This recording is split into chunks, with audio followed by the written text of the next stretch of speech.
할렐루야. 이제 성도님들이 4주차가 됐습니다. 우리 2022년 이민년 새해 벽두가 이제 밝았습니다. 성도님들 하시는 모든 일이 형통하기를 바랍니다. 그리고 우리 2022년에는 하나님을 더 깊이, 더 바르게, 더 뜨겁게 사랑하는 2022년 되기를 바랍니다. 자, 오늘은 이 4주차 신학 서론 Introduction to Theology가 됩니다. 네 번째 시간입니다. 이번 주는 지난주에 이어서 조직 신학의 세 가지 출발점, 세 가지 토대에 대해서 이야기하겠습니다. 무엇이 조직 신학의 학문적 토대가 되겠는가에 대해서는 교회 역사 가운데 크게 세 가지 입장이 있어 왔습니다. 첫 번째는 뭐냐면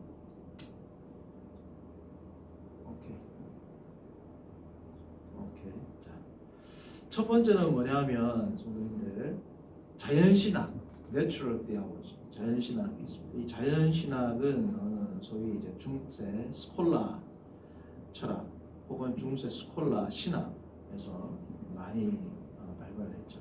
스콜라라는 말은 성도님들 우리가 이제 신학 수업을 하다 보면 특별히 중세 신학 혹은 중세 철학, 중세 철학하면서 중세 신학입니다. 결국은 존재론 내지 형이상학을 중심으로 하는 신학인데, 자연신학하면 자연신학의 토대는 거의 스콜라 신학에서 토대가 놓였다고 생각을 하시면 되는데, 그럼 스콜라 신학이라는 게 뭐냐? 성도님들 스콜라라는 이 말에서 나온 영어가 뭐냐? 우리가 너무 잘 아는 학교라는 단어. 뭐예요? 스쿨. 그럼 스콜라라는 이 라틴어는 어디서 나왔느냐? 원래 헬라어 스콜레에서 스콜레가 뭐냐면 여유롭다, 그 다음에 시간이 많다, 여가를 즐기다, 이런 겁니다. 그러면 여러분들 옛날에 누가 여가나 여유가 많았죠? 종들은, 노예들은 없었겠죠. 그럼 거의 대부분 엘리트 계층이나 상류 계층이 많았단 말이죠. 그러면 스콜레라는 말의 원래 어원적 의미는 시간이 많고 여유롭다 라는 말에서, 시간이 많고 여유로우면 어떻게 될까요? 엄밀해지죠. 어떤 주제에 대해서 엄밀하다, 까다롭다, 그리고 디스코스 혹은 디스커션, 대화라든지 담론을 즐기다라는 단어로 조금씩 확장이 됩니다. 왜? 시간이 많으니까, 노예가 아니고 엘리트 계층이니까 앉아서 하는 일이 뭐겠어요? 어떤 학문이라든지 어떤 철학이라든지 어떤 사상에 대해서 꼼꼼하고 엄밀하게 따지면서 뭘 할까요? 토론하고 담론을 나눈단 말이죠. 그래서 이 스콜레라는 이 말에서 스콜라라는 이 말이 나왔고, 거기서 영어 스쿨이 나와요. 그래서 스쿨이라는 것은 학교라는 말도 있지만 어떤 학파라는 말도 스쿨을 쓰거든요. 그래서 그 어원적 의미가 이 헬러 스콜레에서 왔다. 그래서 스콜라 신학 이러면 여러분들 우리가 아는 엄청난 학문적 엄밀성을 가지고 신학을 하는데, 그 토대는 뭐냐면 성경이 아니고 세 가지 출발점, 그러니까 출발 포인트가 뭐라는 거야? 성경이 아니고, 성경은 하나의 부수적인 거고, 이 자연신학적 관점은 이제 스콜라 신학에서 거의 정초를 이루게 됐는데, 이 자연신학적 관점은, 자연신학의 출발점은 뭐라고요? 이성과 과학 그리고 철학, 결국은 이 이성입니다. 사유하는 이성이 하나님과 관련된 사역과 하나님의 섭리, decree of God 혹은 design of God, 하나님의 섭리를 연구하는 것, study 하는 것을 뭐로 삼는다? 출발점으로 삼는다. 이게 문제입니다. 그걸 도구로 삼는다면 문제가 안 되는데, 뭐로 삼는다는 겁니까? 출발점, 학문의 토대로 삼는다는 거죠. 자, 그러니까 무슨 문제가 있어요? 우리가 이 라틴어로, 이 칼빈도 종교계에서 막 강조한 이 단어인데, 이 문제는 그냥 외워도 됩니다. 이거는 거의 뭐 경구와 같이 이야기가 되는데, finitum non capax infinity, 이 capax가 소유하다, 붙잡다, 담아두다, contain, catch 이런 거야. finitum 하면 뭐예요? finite, 영어로 뭡니까? 유한자입니다. 유한. infinity, 자동차도 있죠. infinity는 뭐예요? 무한. 그러니까 유한자, 다시 말하면 사람은 무한자이신 하나님을 다 담아낼 수 있어요? 없어요?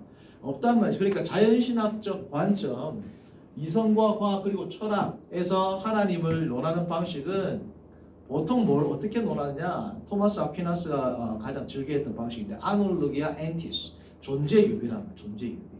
그러니까 모든 이 세상에 살아가는 모든 피조물들에게는 존재라는 특성이 있어요. 존재가 있습니다. 그죠? 존재가 있어야 있잖아. 그러니까 이 존재자들은 다 존재라는 것을 본질을 가지고 있는데 이 모든 존재가 같으니까 그걸 유비, 하나의 단계를 밟아서 돌에서부터 예를 들면 꽃, 뭐 동물, 사람 쭉 올라가다 보면 그 존재의 꼭대기에 누가 있다는 거예요? 신이 있다는, 하나님이 있다는 거죠. 이 존재 유비, 이렇게 존재를 알아가는 방식을 뭐라고? 이거를 형이상학이라고 그래요. 이해되시죠? 이렇게 밑에 있는 작은 사물에서부터 절대자에까지 이루어지는 이렇게 추적해 나가는 방식, 철학적인 방식을 뭐라고 한다고요? 이걸 형이상학이라고. 반대로 어떤 존재를 상정해 놓고 거기서부터 피조물을 쭉 비순해 나가는 이 철학적 방식을 존재론이라고. 어쨌든 이렇게 신학을 해 나가는 게 자연신학인데 뭐 이러한 문제점이 있다는 거죠. 자, 두 번째 신학의 토대를 출발점을 가지는 건 뭐냐면 tradition or authority. 뭡니까? 전통 혹은 권위. 전통이나 혹은 권위. 이것은 이제 우리 개혁주의 전통에서도 자칫하면 빠질 수 있는 오류가 됩니다. 뭐냐면 우리의 신앙은 누군가로부터 참된 가르침을 전수한 것이죠.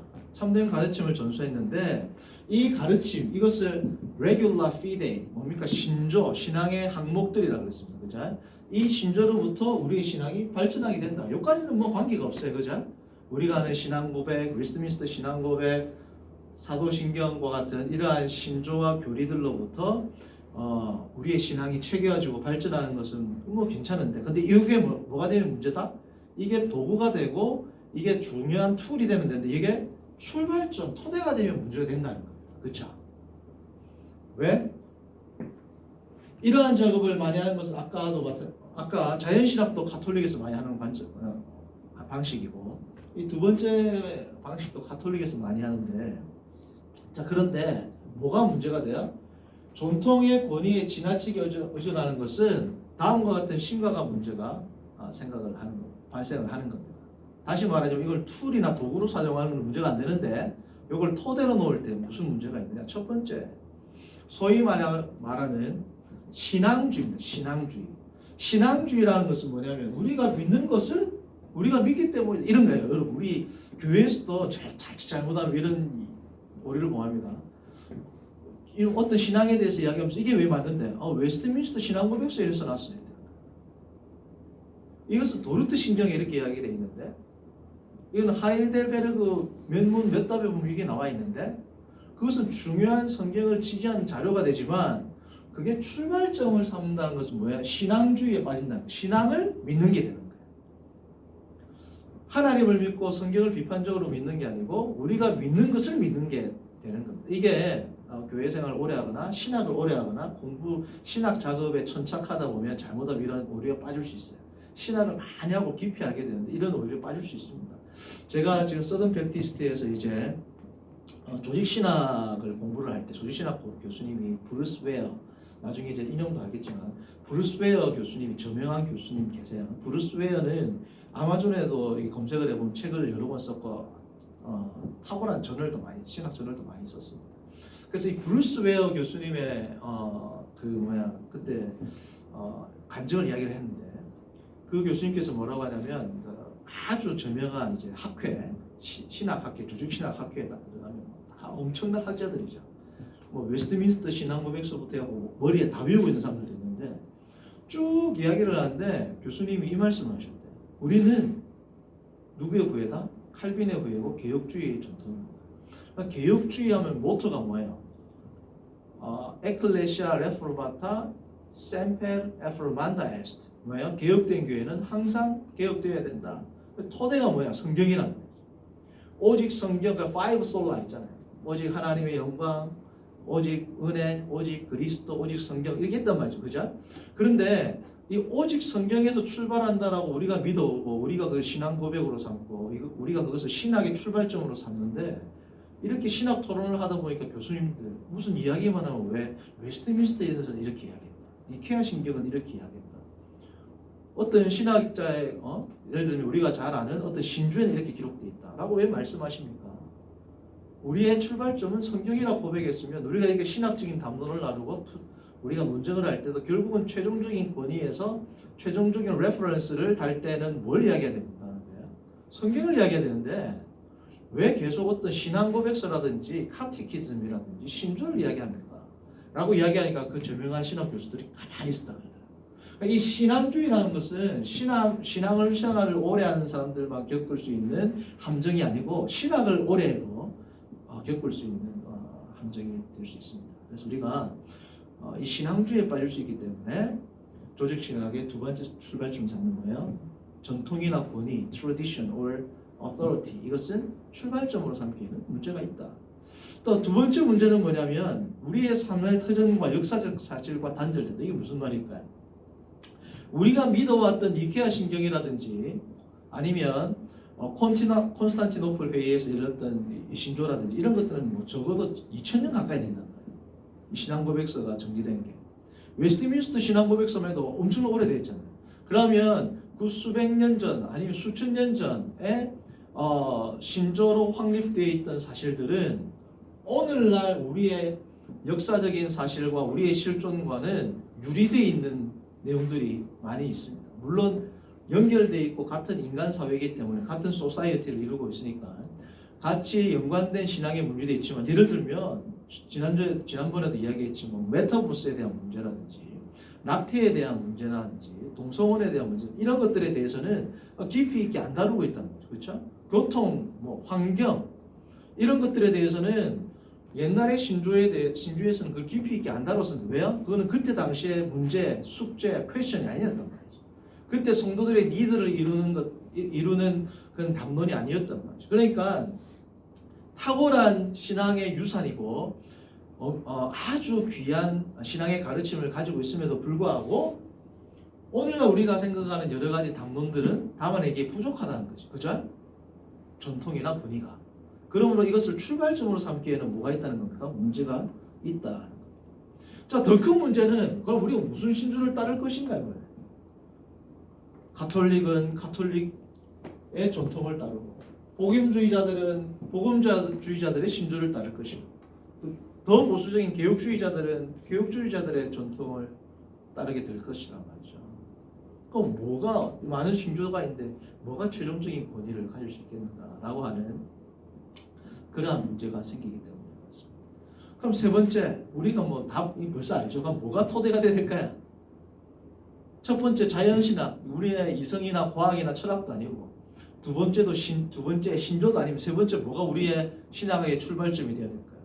성경이라고 그죠? 그래서 솔라 스크립투라, 그죠? Only Scripture, 그죠? 솔라 스크립투라라는 말이 여기서 나오는 거 아닙니까? 자, 그러니까 최종적인 권위이자 최초의 출발점은 성경이 되어야 되는 것은 누구나 알고 있는 사실입니다. 그렇죠? 그렇죠? 그런데 성경을 조직신학의 출발점으로 삼는 것은 거의 모든 신학자들, 특별히 보수적인 복음주의 신학자들은 다 동의해요. 그런데 성경으로 출발을 한다고들 다들 이야기하는데 자, 그러면 성경을 올바르게 해석한다는 것을 우리가 어떻게 할 수 있냐? 다 여러분들 예를 들면 이단들도 다 성경으로 하죠. 하면 지금 성경으로 출발했다고 이야기하는데 지금 이 사람이 아니면 이 단체가 이 교단이 어떤 학파가 성경을 올바르게 해석한다는 것을 어떻게 할 수 있냐는 거. 그죠? 이단들도 자기들의 성경 말이 맞다 그러고 우리가 보는 예를 들면 계시록 3장 5절의 뜻은 우리는 이렇습니다. 이단은 저렇습니다. 다 성경으로 이야기한다. 어떻게 할 수 있냐는 거. 그리고 더 중요한 것은 우리가 성경을 출발점으로 삼다고 할 때 우리가 성경을 어떻게 출발점으로 삼자. 말로는 성경을 출발점으로 삼습니다라고 하는데 성경을 출발점으로 삼다라는 말의 정확한 의미는 뭐냐. 그래서 성경은 모든 신학의 출발점이긴 한데 성경을 출발점으로 삼는다. 성경으로 해석을 한다. 라고 할 때 그 의미가 뭐가 될까요? 그 의미를 정확하게 우리가 포착하고 담아내고 알기 위해서 하는 게 뭐예요? 그게 복음주의 신학이에요. 여러 신학이 있잖아요. 자유주의도 있고 신정통주의도 있고 뭐 관상신학, 관조신학 뭐 여러 가지가 있단 말이죠. 스콜라 신학 아까 얘기했다. 뭐 요즘에는 퀴어 신학도 있잖아요. 자, 그런데 성경을 출발점으로 삼는다고 하는 뭐예요? 복음주의 신학. 이 복음주의 신학이라는 게 뭐냐 이 말 결국은 성경을 출발점으로 삼는 신학을 다들 한다고 하는데 그럼 성경을 출발점으로 삼는 이 신학이 바로 복음주의 신학입니다. 그럼 이 복음주의 신학은 뭐냐? 이 복음주의 신학을 영어로는 Evangelical Systematic Theology, Evangelical Systematic Theology 줄여서 EST라고 EST. EST인데 브루스 웨어 교수님의 강의를 제가 이제 한글로 번역을 하면 복음주의 신학에 대해서 아주 엄밀하고도 정확하고 폭넓게 이렇게 정의를 내립니다. 그분의 강의 중에 나왔던 내용이에요. 복음주의 신학이라는 것은 1차적으로 성경으로부터 출발점 1차적인 성경이라는 것, 2차적으로는 부수적으로는 성경과 관련된 모든 자료들로부터 알게 된 사실들을 포괄적인 동시에 comprehensive 아주 포괄적인 동시에 논리적으로 coherent 논리적이고 일목요연하고 연결이 되도록 엄밀하게 그리고 아주 치밀하게 연구해 가지고 하나님에 대해서 그리고 하나님과 온 우주의 관련성에 대해서 어떻게 신학적인 담론으로만 끝나는 게 아니라 현대의 대중들, 현대의 성도들, 심지어 현대 불신자들에게까지 해도 이해하기 쉽고 적용 가능하도록 제공하는 학문이 뭐라는 겁니까? 복음주의 신학, EST란 말이죠. 이 복음주의 신학의 최종 목적은 뭐예요? 하나님의 백성들이, 성도들이, 크리스천들이 하나님 안에서 힘을 얻고 그 안에서 뭘 느낀다고? 기쁨과 만족을 느낀다. 여러분, 기쁨을, satisfaction을 제가 기쁨으로 번역한 이유가 뭐냐면 뭐 만족이라고 번역도 되죠. 하나님 안에서 기쁨을 누린다는 게 뭐냐면 만족을 누린다는 게 뭐냐면 완전히 충족됐을 때 우리가 느끼는 걸 뭐라고 해요? satisfaction이라고. 완전히 충만한 우리가 그냥 기쁨 정도가 아니라 기쁨이 완전히 충족되고 기쁨이 완벽하게 우리가 완전한 기쁨을 소유하게 될 때 그걸 뭐라고 해요? satisfaction이라고. 그러니까 완전한 기쁨과 완전한 충만을 누구 안에서만? 하나님 안에서 누리도록 그렇게 해서 하나님 앞에서 완전한 충만과 기쁨을 누리면 자연스럽게 어떤 리액션이 나옵니까? 하나님의 이름을 찬송하고 하나님께 영광을 돌리도록 하는 것. 그 목적을 두고 성경에서부터 이러한 방법론을 통하여 대중들에게 알려주는 이 모든 작업을 뭐라고 한다? Evangelical Systematic Theology, EST라고 하는 겁니다. 자, 그래서 자, 그러면 이 복음주의 신학에 대한 elaboration, 그러니까 좀 더 구체적인 정의들, 다시 말하면 복음주의 신학이 무엇인가에 대한 특징들을 제가 하나씩 이야기를 해보겠습니다. 첫 번째는 뭐냐면 오늘 첫 번째까지 하고 마칠게요. 자, 복음주의 신학에 대한 첫 번째 정의, 첫 번째 특징은 뭐냐면 the subject matter of EST. 그러니까 주제가 뭐냐는 거예요. 주제. Evangelical Systematic Theology, 그러니까 복음주의 신학에서 다루고자 하는 가장 포괄적인 주제. 그 복음주의 신학에서 다루는 주제는 뭘까요? 이게 되게 중요합니다. 놀라지 마십시오. 복음주의 신학에서 다루는 주제는 성경이 아닙니다. 복음주의 신학에서 다루는 주제는 하나님입니다. 하나님. 무슨 뜻이지? 성도님들, 이게 지금 전사님이 무슨 말씀을 하시지라고 의아해야 돼요. 지금 사실은 그래, 복음주의 신학의 출발점은 성경이 아니고 하나님이지. 당연하지 라고 생각을 하시면 정말 이 신학을 잘 알고 계시든지 아니면 생각 없이 저 강의를 듣는 거예요. 이 복음주의 신학에 대한 정체성을 정확하게 아시는 분들이 끄덕끄덕하면 관계없는데 잘 모르는데 복음주의 신학에서 다루는 것은 성경이 아니고 하나님입니다 했을 때 아멘 하시면 안 된단 말이지. 원래 우리가 모든 주제라든지 출발점은 뭐예요? 성경인데 복음주의 신학의 주제는 하나님입니다. 마치 스콜라 신학의 출발점처럼. 그리고 칼빈의 기독교 강요에서 또 1장 1절에 나오는 칼빈이 염두에 두고 좀 염려하고 있는 그러한 그런 발언 같은데요라고 퀘스천 마크를 붙이면서 들은 분들은 잘 들은 거야, 사실은. 근데 복음주의 신학의 주제는 성경이 아니고 하나님입니다. 그렇지. 라고 생각을 했으면 성도님들 앞으로라도 제 강의를 들을 때 비판적으로 생각을 하시면서 들으셔야 돼요. 그렇죠? 그래서 단체 카카오톡에도 내가 생각할 땐 존쌤 왜 이렇게 했어요? 라고 올리고 물어보고 신학적인 토론이 있어야 돼요. 또 무비판적으로 강의를 한다고 그렇지 이렇게 하시면 안 됩니다. 그렇죠? 자, 그러면 이 EST의 subject 주제는 왜 성경이 아니고 하나님일까요? 그에 대해서 다음 주에